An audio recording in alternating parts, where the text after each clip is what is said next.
Get ready for an intense office romance that will leave you breathless. When marketing strategist Sophia Chen works late to prepare the presentation that could make her career, she never expected CEO Jonathan Rivers to show up or for one stolen kiss to change everything. Asterisk, the elevator lurched to a violent stop, throwing Sophia against the mirrored wall. Emergency lighting bathed everything in hellish red as Jonathan's hand remained pressed against the stop button, his knuckles white with determination. Let me out. Sophia's voice came out smaller than she intended, betraying the tremor running through her entire body. Not until we talk. Jonathan's steel-gray eyes bore into hers, and she could see the storm brewing behind them, the confined space made.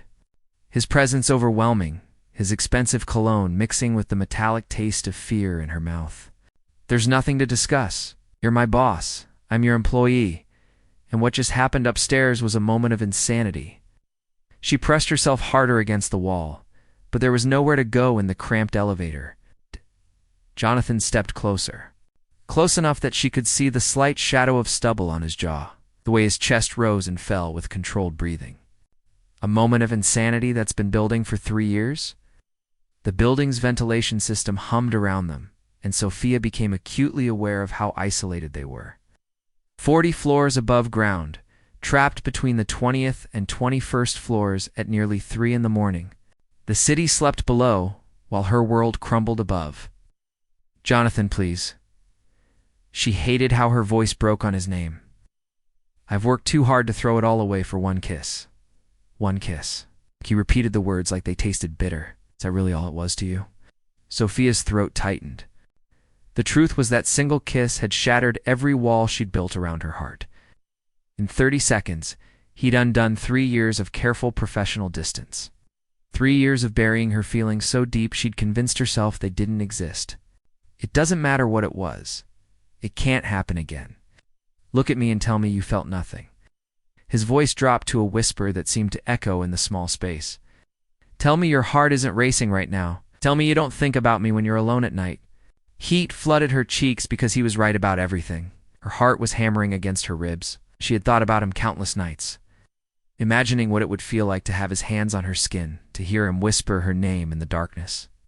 What I feel doesn't matter, she managed to say.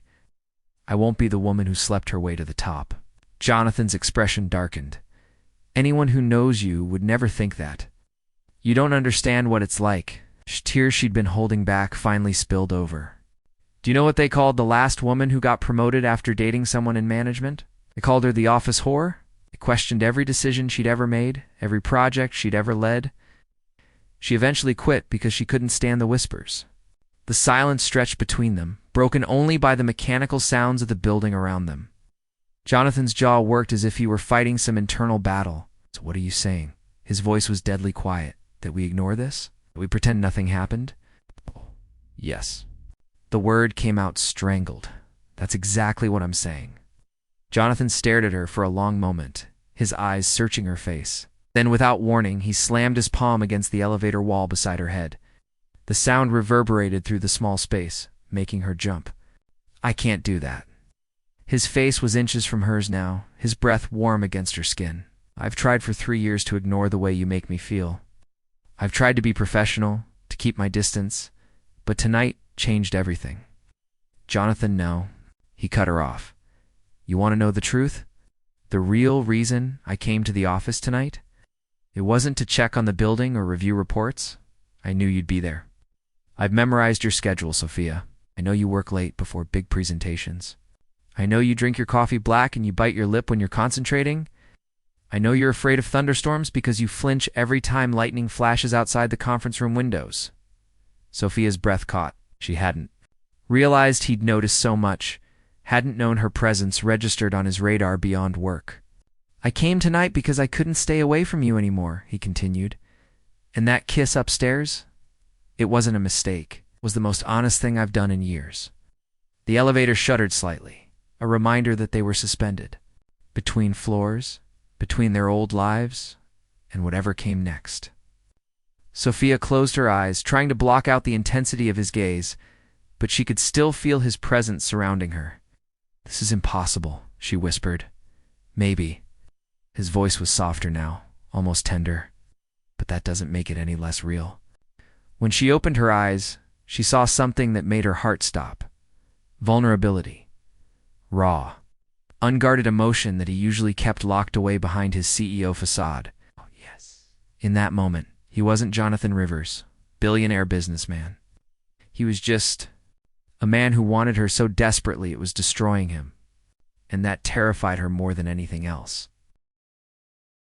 The emergency lighting flickered, casting dancing shadows across Jonathan's face. Sophia could hear her own heartbeat in the silence, could feel the weight of his confessions settling around them like smoke. You don't understand what you're asking. Me too, Risk, she said, her voice barely audible. Then explain it to me. He didn't move away, didn't give her space to breathe. Make me understand why you're so terrified of this. Sophia closed her eyes, remembering. When I was 25, I worked at Morrison & Associates. There was a senior partner there, David Morrison. He's brilliant, charming, everything I thought I wanted in a man. We had an affair that lasted 6 months. Jonathan's jaw tightened, but he remained silent. When it ended, when he chose his wife over me, I thought that was the worst part. But I was wrong. The worst part came later, when I realized that everyone in the office had known. They'd all been watching, judging, waiting to see how it would play out. After he ended things, suddenly my ideas weren't as valuable. My work was questioned. Clients asked for other associates. Her voice grew stronger, fueled by the memory of humiliation that still burned. I had to leave, start over, build my reputation from nothing because everyone saw me as the woman who couldn't keep her legs closed around the boss. This isn't the same thing, Jonathan said firmly, isn't it? She opened her eyes and met his gaze. You're the CEO, Jonathan. I'm gunning for senior marketing director. If we do this, if we cross this line, every success I achieve from now on will be tainted. Every promotion, every raise, every recognition will come with whispers and sideways looks. Jonathan was quiet for a long moment, processing her words. The elevator creaked around them, a reminder that they were suspended not just between floors, but between two very different futures. What if I told you I don't care about any of that? He said finally. Then I'd say you're a man who's never had to worry about people questioning whether you earned your position. The words hit there. Mark, she saw the flash of understanding in his eyes, followed quickly by something that looked like shame. You're right, he admitted. I've never had to deal with that. But Sophia, what if we could find a way? What if there was a solution that protected your reputation while still allowing us to explore this? There isn't. Her response was immediate, automatic. But even as she said it, a treacherous part of her mind was already wondering what he had in mind. What if you got the promotion first? The words tumbled out of him like he'd been holding them back. What if I could guarantee that you'd be named senior marketing director before anything happened between us? Would that change things? Sophia stared at him. You can't be serious. I'm completely serious. The board meets Thursday to discuss promotions. I have significant influence over their decisions. If you want the position, it's yours. Stop. The word came out sharper than she intended. Just stop. Do you hear yourself right now? You're literally describing the exact thing I'm afraid of, using your position to influence my career for personal reasons. Jonathan's face flushed. That's not what I meant. Yes, it is. She felt anger rising, hot and cleansing. You're so used to getting what you want, to using your power to manipulate situations that you can't even see how wrong this is. Sophia, you're twisting my words. Am I? Because it sounds like you're offering to buy me with a promotion? The worst? Part is, you don't even realize how insulting that is. The elevator shuddered again, more violently this time. Jonathan glanced up at the emergency panel, concern flickering across his face.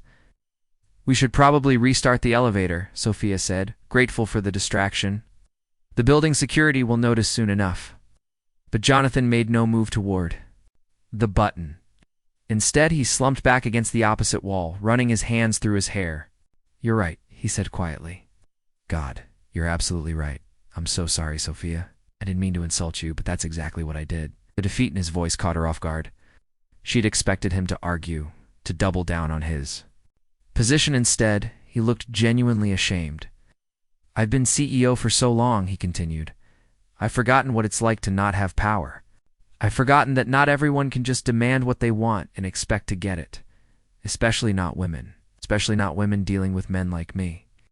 Sophia felt her anger deflating, replaced by something more complicated. Empathy, maybe. Or recognition of shared loneliness. It's not just about power, she said softly. It's about respect.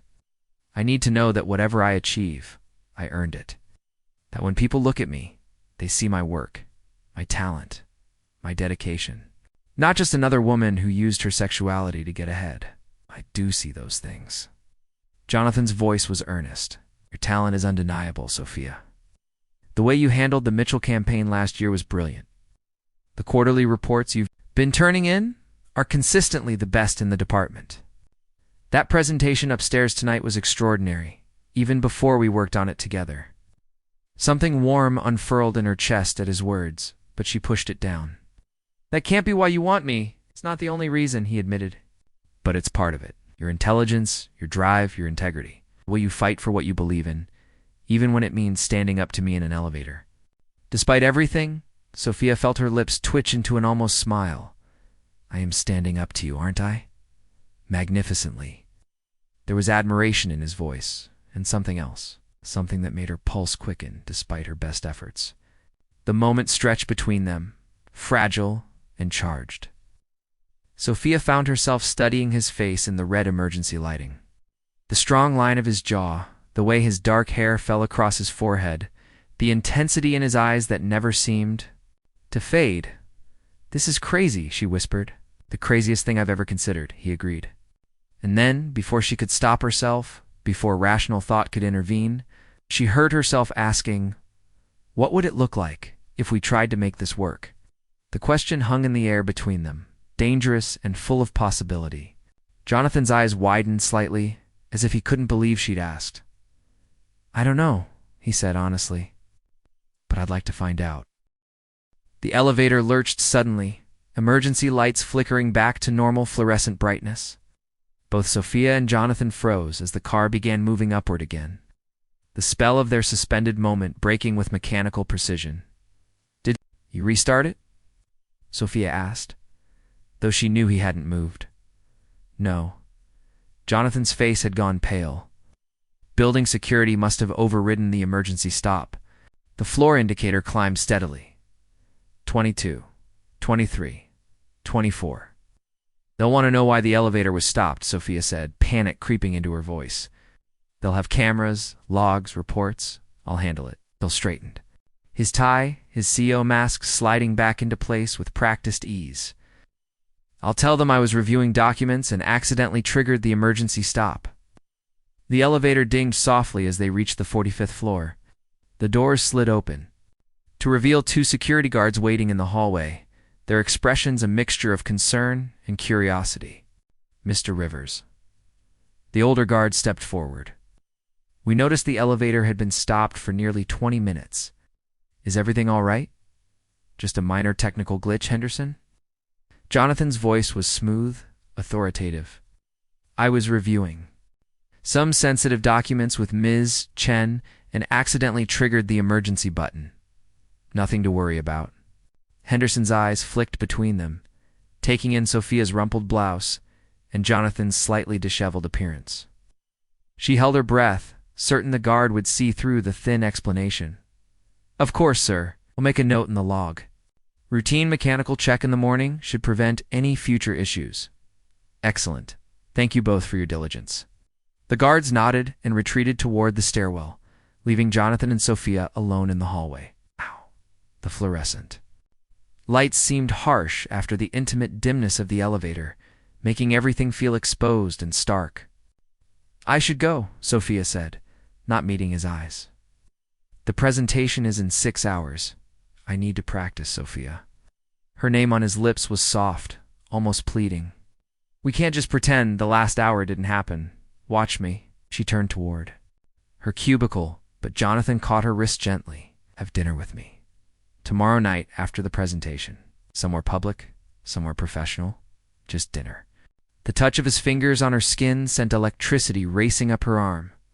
She stared down at their joined hands, at the way his thumb was unconsciously stroking across her pulse point. Jonathan won dinner. To talk about what this could look like, how we could make it work without compromising your career. If after dinner you still think it's impossible, I'll respect that. I'll transfer to the London office if that's what it takes. Sophia's head snapped up. You'd transfer? If it meant you could stay here and advance your career without the complication of my feelings? Yes, I'd do it in a heartbeat. The sincerity in his voice nearly undid her. Here was a man willing to relocate his entire life rather than make her uncomfortable, rather than compromise her professional future. It was both incredibly romantic and utterly terrifying. That's not what I want, she heard herself say. Then what do you want? The question hung between them, loaded with 3 years of suppressed attraction and unspoken possibilities. Sophia looked into his eyes and saw her own confusion reflected back at her. This brilliant, powerful man was just as lost as she was. I want to nail this presentation tomorrow, she said finally. I want to earn that promotion on my own merit. And then maybe, if the stars align, and I haven't lost my mind completely, I want to see what happens next. A slow smile spread across Jonathan's face, transforming his entire expression. That sounds like a yes to dinner. It sounds like a maybe to dinner. I'll take it. Released her wrist, but his fingers lingered for just a moment longer. Then necessary. Then he was walking toward his private elevator, leaving her standing alone in the empty marketing department. Sophia returned to her desk, but concentration was impossible. Her lips still tingled from their kiss. Her skin still burned where he'd touched her. Every few minutes, she found herself glancing toward his office, even though she knew he'd gone. Home at 5:30 in the morning, she finally gave up pretending to work and went home to shower and change. Standing under the hot spray, she let herself think about what she was considering. A relationship with her boss? With the CEO? It was career suicide, professional insanity. It was also the most alive she'd felt in years. The presentation went flawlessly. The Martinez family was impressed with the emotional resonance they'd added, the personal touches that made Rivers Corporation feel like more than just another faceless business entity. Jonathan watched from the back of the boardroom, his expression carefully neutral, but she caught the flash of pride in his eyes when the clients agreed to sign. Exceptional work, Miss Chen, said Maria Martinez, the family matriarch. Your presentation spoke to our hearts as much as our minds. That's rare in business today. The promotion was announced that afternoon.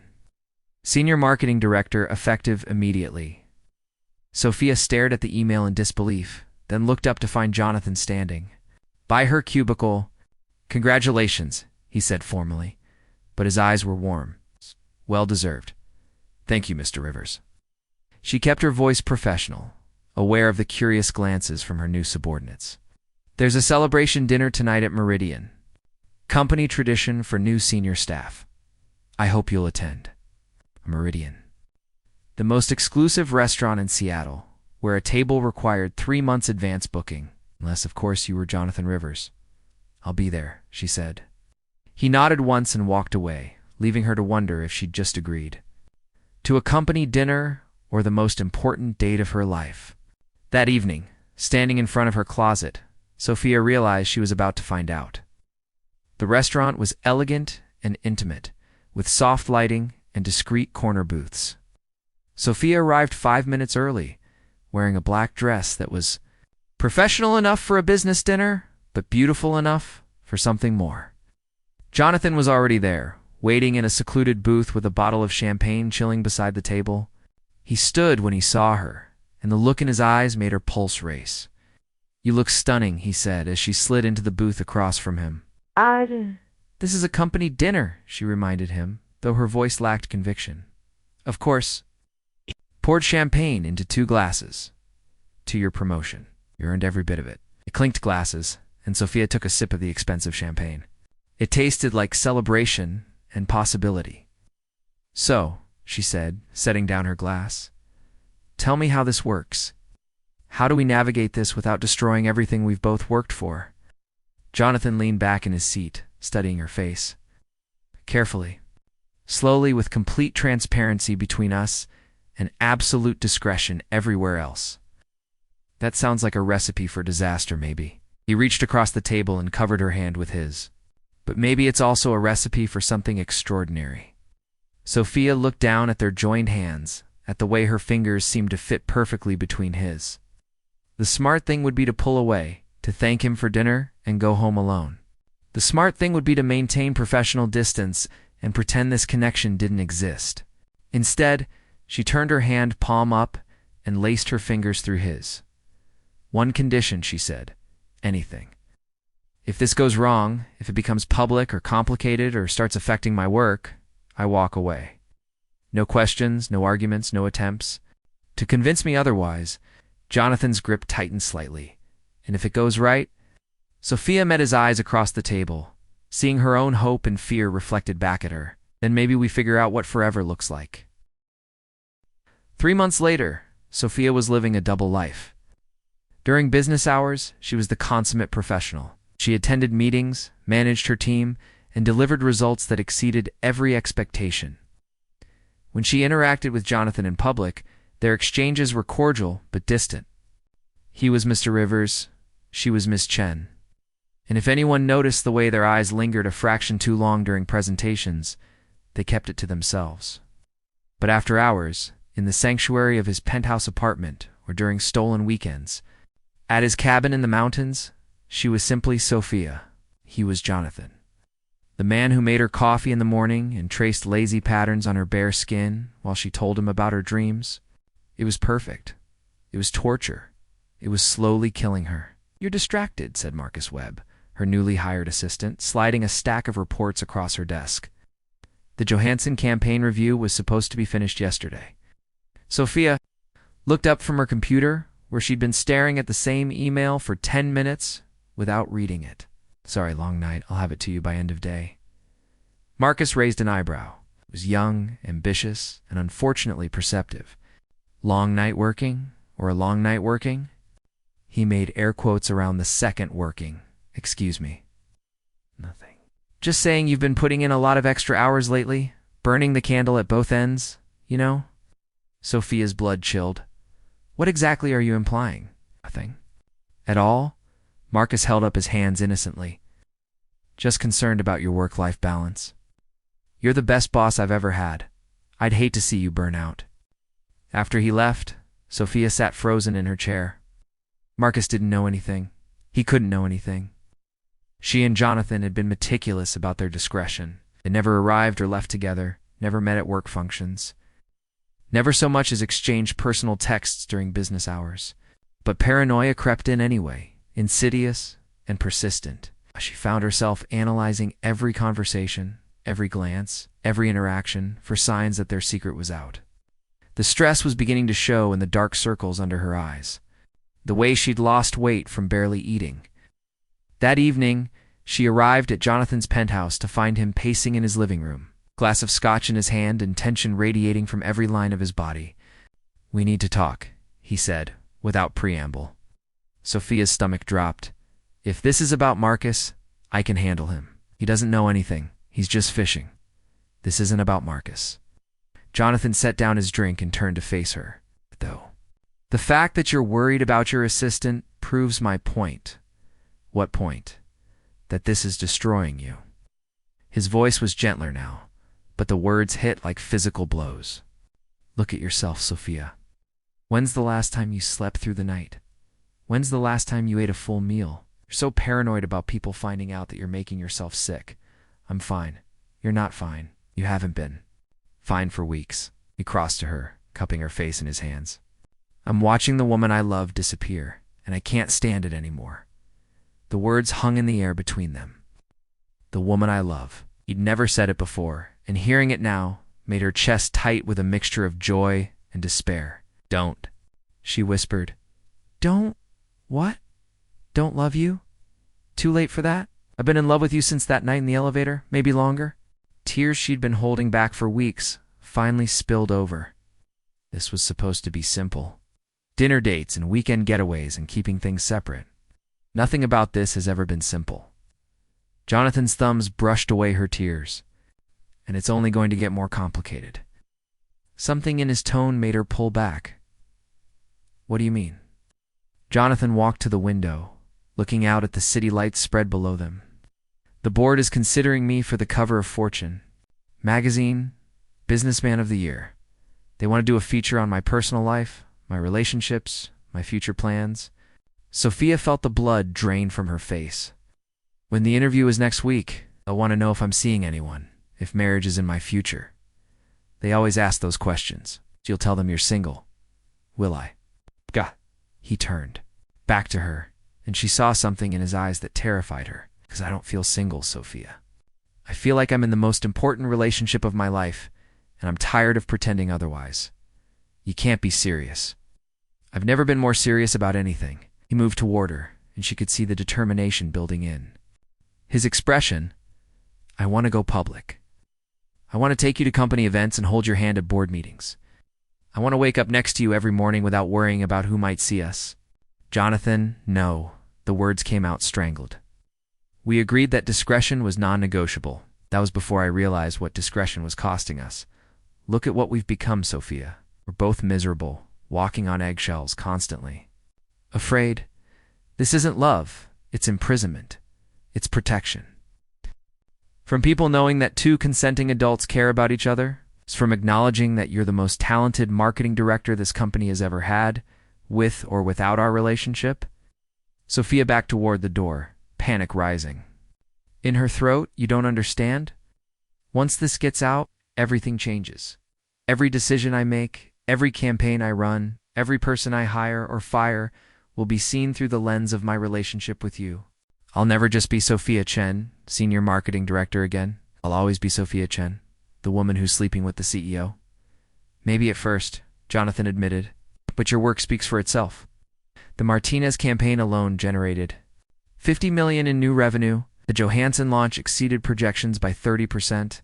The team you've built is the most efficient in the company. People will see that. Some people will. Others will just see a woman who traded sexual favors for professional advancement. Ow. Jonathan's face darkened. Anyone who thinks that doesn't know you at all. It doesn't matter what they know about me. It matters what they assume about me. Sophia reached for the door handle. I can't do this anymore. This conversation, this relationship, this constant fear that everything I've worked for is about to disappear. I can't live like this. Sophia, wait. Jonathan stepped toward her, but she held up a hand to stop him. No. We both knew this was a possibility when we started. Both agreed that if it became too complicated, we'd walk away. Her voice broke on the last words. It's too complicated, Jonathan. I have to walk away. Don't do this. There was desperation in his voice now. Don't throw away what we have because you're afraid of what other people might think. 6 weeks passed in a blur of forced normalcy. Sophia threw herself into work with renewed vigor, leading campaigns and managing her team with mechanical precision. She arrived early, stayed late, and produced results that were flawless and soulless. Jonathan maintained professional distance. Their interactions limited to necessary business communications delivered in perfectly neutral tones. To outside observers, nothing had changed. But Sophia felt hollow, like she was going through the motions of her own life. She'd gotten what she wanted, professional respect without the shadow of scandal. So why did success taste like ash in her mouth? The answer came on a Thursday morning when Marcus burst into her office, tablet in hand and excitement radiating from every pore. Have you seen this? He thrust the device toward her. Fortune magazine just published their feature on Mr. Rivers. You need to read this. Sophia's hands trembled as she took the tablet. There on the screen was Jonathan's face, photographed in his office with the Seattle skyline behind him.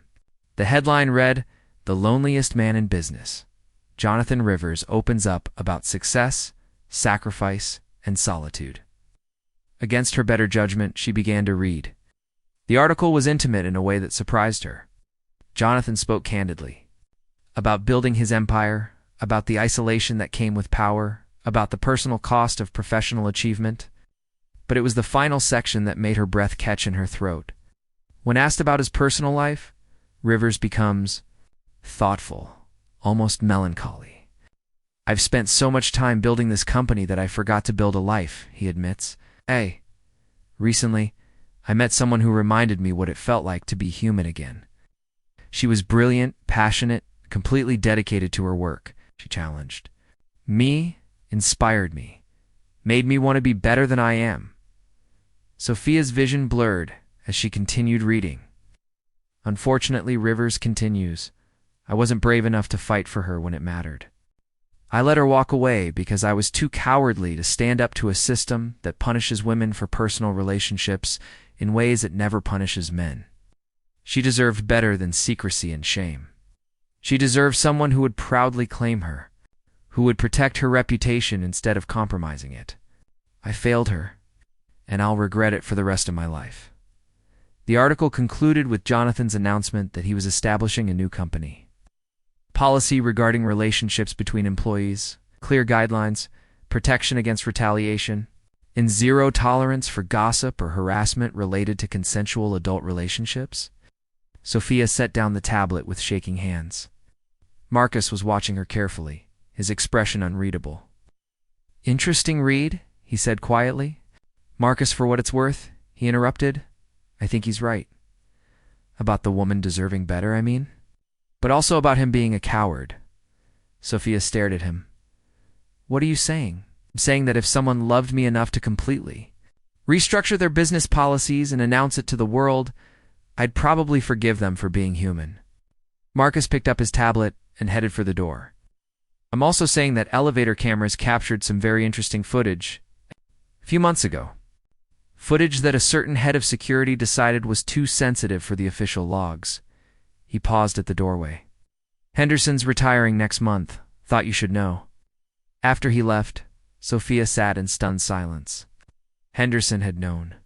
All along, Marcus had known. How many others had pieced together the truth? And more importantly, why hadn't anyone said anything? Her phone buzzed with a text from an unknown number. Rooftop. Now, please. Sophia's heart hammered as she rode the elevator to the building's roof. She found Jonathan standing at the edge, looking out over the city. He turned when he heard her footsteps, and she was shocked by how tired he looked. There were dark circles under his eyes, lines of stress around his mouth that hadn't been there. Before you read it, he said. The whole city read it. You basically announced your feelings for me to the entire business world. Good. His voice was firm, unwavering. Let them know. Let everyone know that I'm desperately in love with the most talented marketing director in Seattle, and that I was too stupid to fight for her when I had the chance. Sophia's throat tightened. Jonathan, I've been thinking about what you said, about what you were risking. You were right. I didn't understand because I've never had to worry about my competence being questioned because of my personal life. I've never had to prove myself over and over again just to be taken seriously. He stepped closer, and she could see the earnestness in his eyes. But here's what I realized. By keeping us secret, I was actually making it worse. I was treating our relationship like something shameful, something that needed to be hidden. I was inadvertently reinforcing the idea that a woman's professional value is compromised by her personal choices. The wind whipped across the rooftop, carrying the sounds of the city below. Sophia wrapped her arms around herself, but whether from cold or self-protection, she wasn't sure. The new policies, she said quietly. Are they real? Every word. Clear guidelines that protect employees from retaliation or harassment based on consensual relationships. Mandatory training for all management staff on unconscious bias and gender discrimination, and a zero-tolerance policy for anyone who suggests that a woman's professional achievements are connected to her personal life.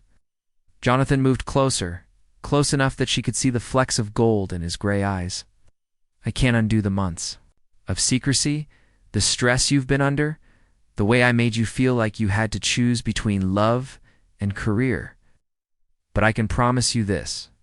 If you give me another chance, I will never again ask you to hide who you are or what you mean to me.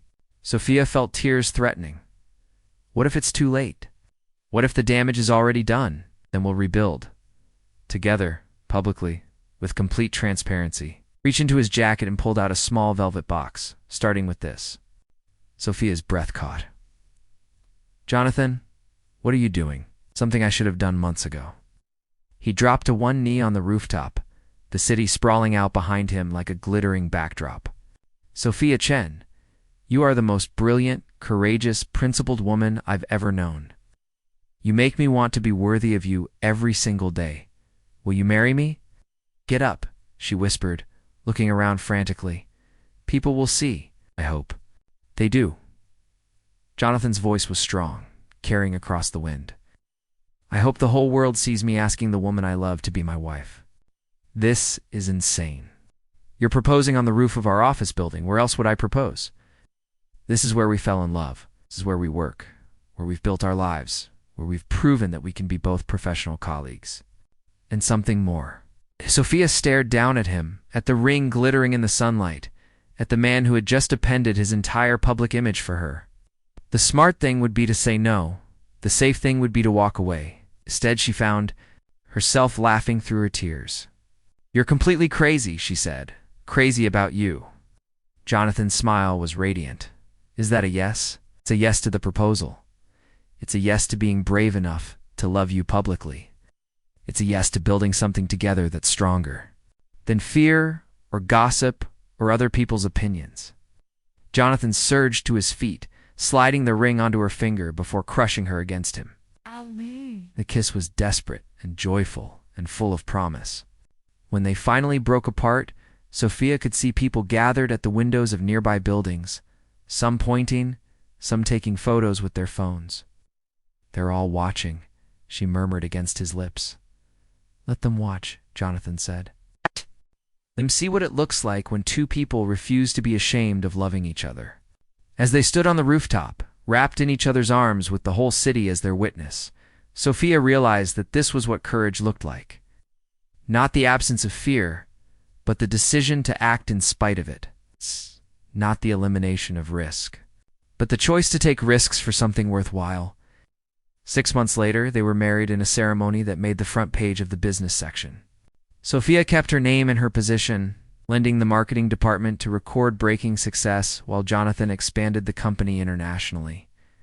When people asked about their relationship, they spoke openly about love and partnership and the importance of supporting women's professional advancement. Sometimes late at night in their shared bed, Sophia would think about that night in the elevator when everything began. How different their lives might have been if they'd let fear win, if they'd chosen safety over love, if they'd allowed other people's judgments to define their happiness. But then, Jonathan would pull her closer, would whisper her name in the darkness, and she would remember that the best things in life always required a leap of faith. Sometimes you had to risk everything to gain everything. Sometimes you had to get trapped between floors to find your way home. Asterisk, comment below which part hit you the hardest. Team Sophia or Team Jonathan? Smash that like if this story destroyed you emotionally. Subscribe for more addictive romance stories. Share with your romance-loving friends. The end.